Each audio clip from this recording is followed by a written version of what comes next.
tupi din yung si Axel. Ang daming tupi yan ni Axel, oh. Ba't ka ba naiyak, Ibiel?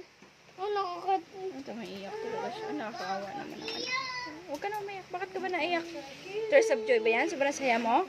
Sobrang saya mo? Nakapasa ka? Oh, saya ko.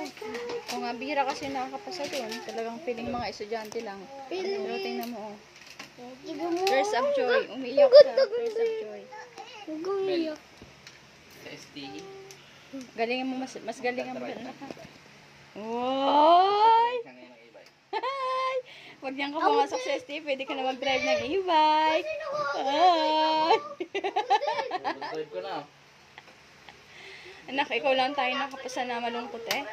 Oo, nalaman ko nga sinabi na sa anak ko. Pwede ka na mag-drive ng e-bike. Ibibigay na sa'yo ni Daddy ang e-bike. Ha? Sa'yo na si Red. Sa'yo na si Red e-bike. Sa'yo na si Red na e-bike. Kamukot. Ano na? Turuan mo na ako. Tears of joy ba yan kasi nakapasa ka? Ha? Hindi mo nga maidiko eh. Hindi na ako